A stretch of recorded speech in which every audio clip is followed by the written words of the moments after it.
Here he is, the man, the myth, the legend, the Big Kahuna, Pat Miley. Good morning.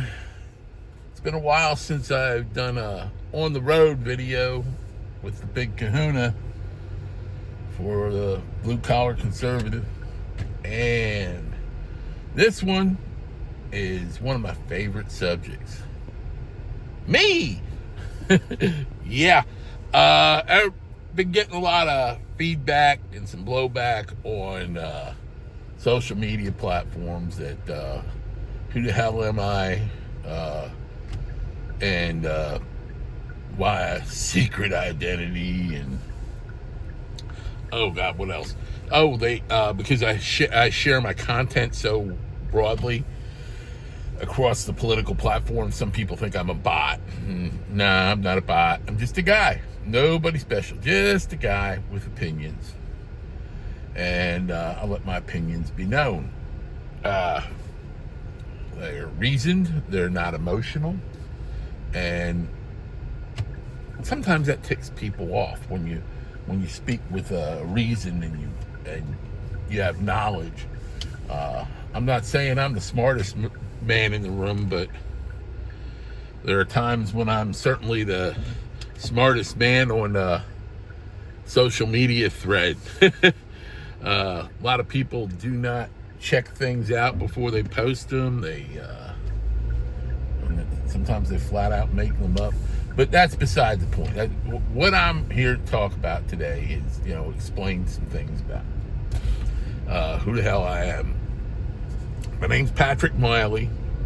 I got the tag Big Kahuna because I was a lot bigger. I was up in the 300s, and I always wore Hawaiian shirts. I've been wearing Hawaiian shirts for over 40 years.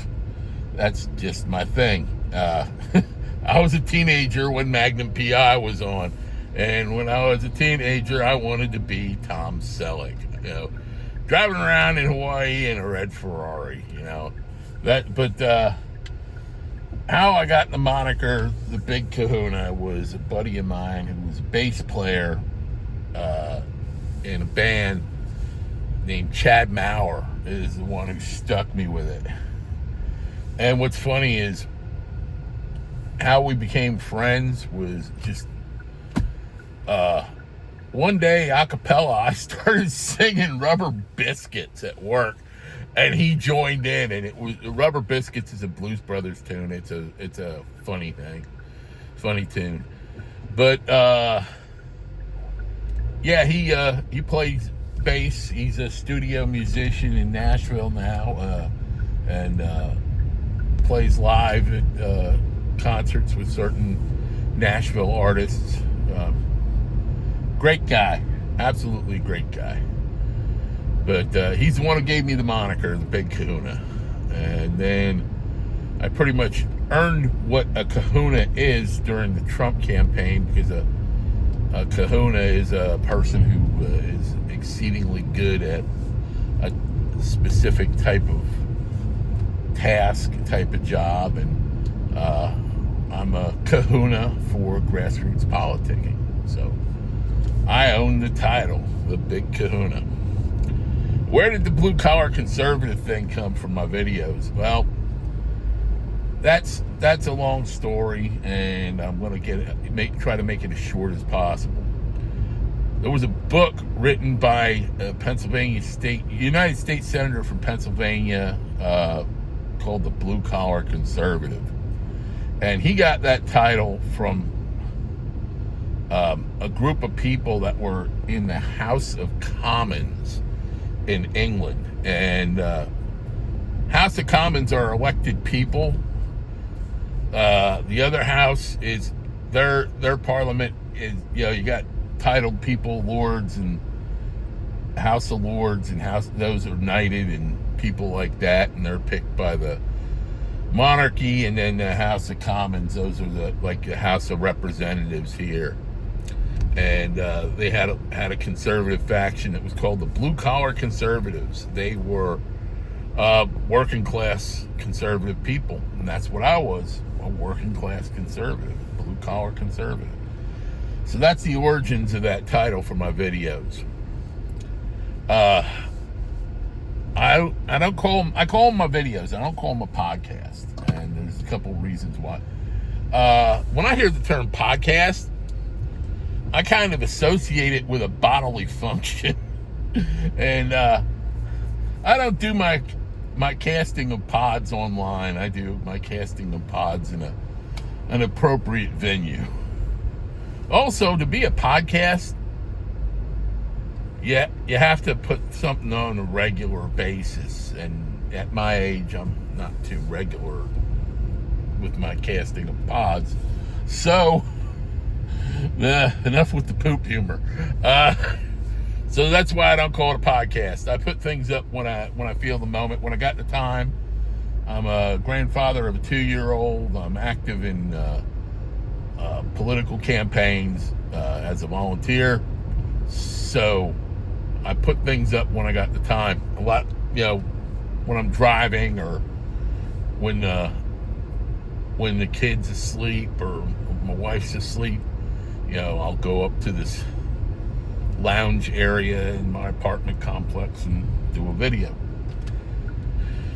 So that's a lot of what about me, about who I am.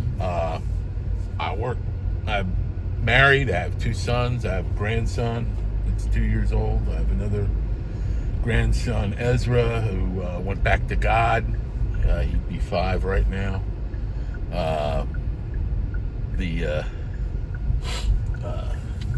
That's a rough one. My mom and dad were both Irish Catholics. I have 3 older brothers, Tom, Mike, and Bob. I often joke that I was God's unexpected gift because my closest brother is 5 years from me, and my brothers are all spaced a year in between. So, and then I come along. So I always joke about it that I was a whoopsie daisy. But was never treated that way growing up. Never said anything that way. That's just a humor way of looking at things. I don't take myself seriously all the time. I take politics seriously, but you will hear self-deprecating humor out of me all the time. Particularly in the opening of my videos, the intros of my videos, you're going to hear some silly stuff. You're going to see some silly stuff. I like getting silly. I'm going to do some nerdy videos. I am a nerd at heart. I love tech. I love science fiction. I love fantasy stuff. I love all that stuff. Even been to a few. So's my oldest son. My oldest son's.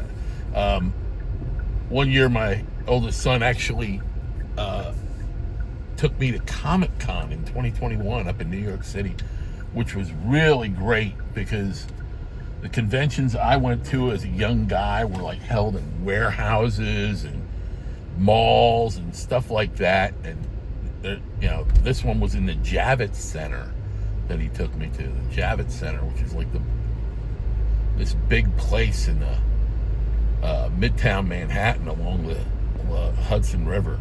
Freaking huge.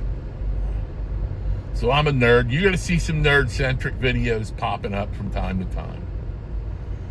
But mostly political. Politics is very personal to me. There's issues that are very personal to me. And the top of that list is illegal aliens and also crime. My wife and I were victims of illegal aliens. My crime, I have a background in law enforcement. I worked as a police officer, a narcotics investigator, and a detention center officer for night court back in the 80s and the 90s. So I have strong feelings about that. I have strong feelings of personal issues with about drugs. And when I go in the videos, I'll tell you about that too. Adoption, abortion are all personal to me. The jab is very personal to me, and I'm going to be doing a video on the jab because of all this Fauci stuff. I was watching that some bitch earlier before I came out to do my errands, and all he would do is take the fifth. I wish Rand Paul wouldn't have run his mouth about criminal referrals, because we could have set a perjury trap for that sumbitch. I'm going to pause for a minute. I'm back. Had to stop at Dunkin' for my coffee. Yeah. Oh, here's another thing. Like my hat, it's just got it for my birthday. My lovely wife ordered it from the Trump store. It's an authentic Trump hat. The colors, I got the colors because got a lot of shirts with my Hawaiian shirts with purple in it. So the hat and the shirt go together. I know I'm funny that way, but yeah, the hats, there's like all sorts of different color MAGA hats on the Trump store. I think it's because of golf attire. You know how wild golf attire is. So I got a couple of different wild color ones. You know what's funny though? I don't have a red one anymore because the red one got destroyed in when I had the condensate pan in my air conditioning system overflew, and this goop came out with it, and the hat rack was right there, and one of my my red MAGA hat took the brunt of it, and I ended up losing two hats. I lost one of my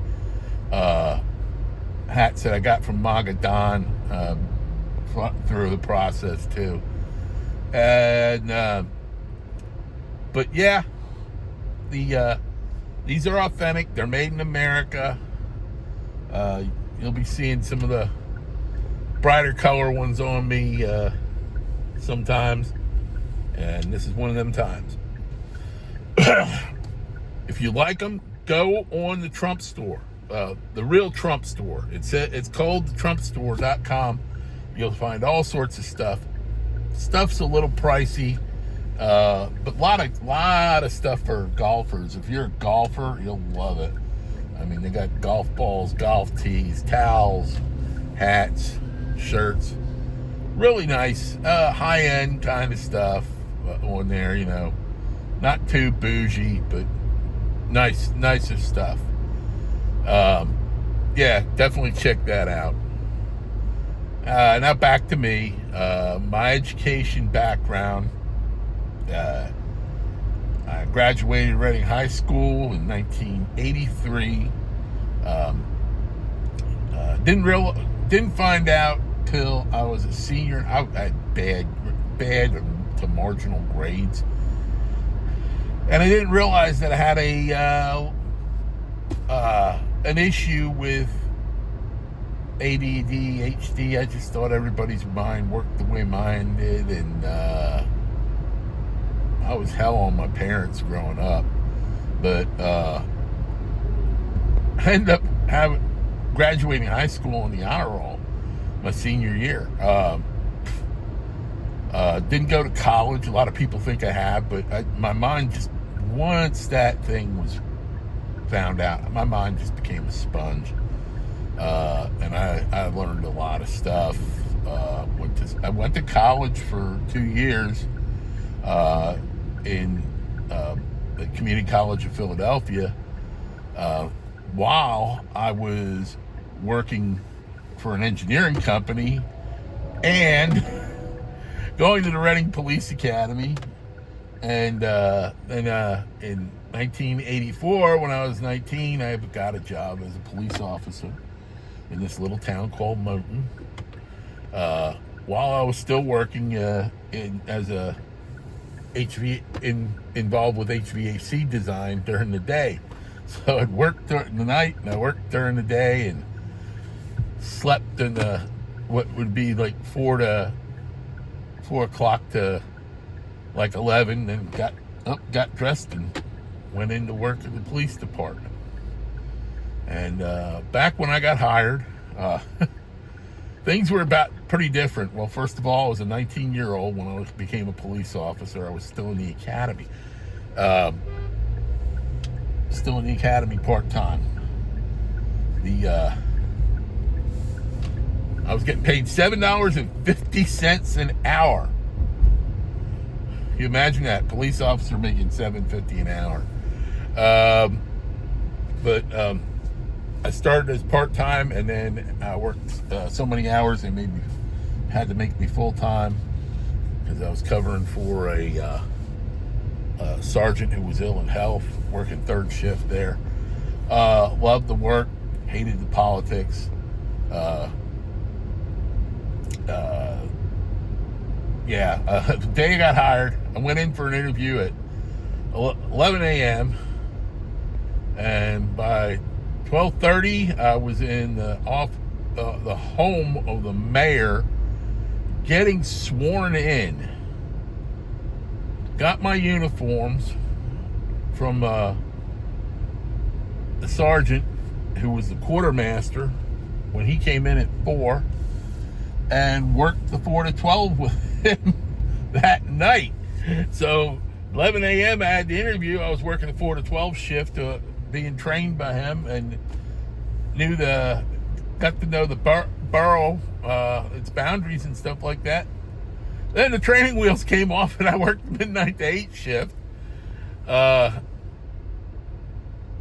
done, went to the Wagner Group, worked till 4, went to bed. So pretty much it was nonstop for over 24 hours. Thank God for that libation known as coffee. But it's the fuel that runs the criminal justice system. I wish I could tell you I was a wonderful cop, a great cop, but young men have a tendency, particularly, lack of maturity with being 19 years old and having all that authority. I was an arrogant son of a bitch back then. I really was. If I were the man I was today, back then in the early 1980s, I would be a heck of a cop. I did distinguish myself one time. Received an award from the Ancient Order of Hibernians for a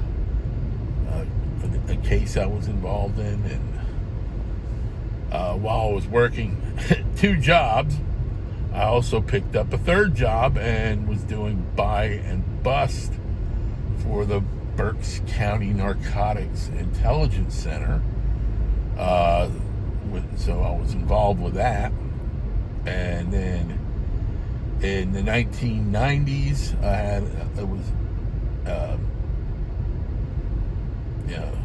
this 1 year, I had 3 people I know that were cops that committed suicide. 2 of them were from broken marriages. The other one was an officer-involved shooting, and he was pretty much thrown under the bus. Said to my wife, I don't want this anymore. She was pregnant with my youngest, and said, I'm going to look for something else. I don't want you to go through that. I don't want me to go through that. And even back then was a different time. It ain't like it is today. I mean, it wasn't as bad. I wish I could have said I left under good circumstances, but I didn't. I was very, very arrogant and didn't take too well to people giving me advice, and even though they had my best interests at heart, and people were kidding around with me about it, and I got, the way I left was far from Emily Post. So I took the first thing that could come up, and at the time when I left law enforcement, I was making $11 an hour, and I found a job for $13 an hour working in maintenance for the Reading School District, and was able to raise my family on that job, and got a nice pension out of it. What's funny is I got hurt more times working in maintenance than I ever did in law enforcement. I did get hurt once in law enforcement. I had a concussion from falling on a traffic stop. And then years later, I fell on when I was doing snow removal, and that got me a TBI. So, but I worked hard and learned to walk and talk again. That was in 2013. And went back to work after 10 months. Then 2019, that was it. I was 55. I got hurt again, much more seriously. I had back injuries. I had another TBI. I had to go through speech therapy again. I still have speech issues. When I get very emotional, it's very difficult for me to talk, particularly when I get angry. I kind of sound like John Fetterman. When I was going through speech therapy the second time, I was going through it down here. And that in part is why I sound like I have a little bit of a twang when I talk. It's my speech therapist. Was a lovely Carolina girl. And so please don't think that I'm pulling a Hillary Clinton when you hear some Southern charm in my speech cadence. The more emotional I get, the more you're going to hear it. My wife laughs like hell when she says, you're talking like them again. Because I am from up north. I'm from PA. Love that you don't get ice and snow down here like we did up there, because both my TBI, I had concussion and TBI, my first TBI, were from falling on ice. And my last TBI came from unloading a truck, and the truck driver didn't shim chock the tires. So the truck moved, the load shifted that I was unloading, which were these huge cafeteria tables, and felt this like a zipper go up my back, and smashed my head against the side of the truck. And that was it. I was on disability and retired. I get disability. I get my pension.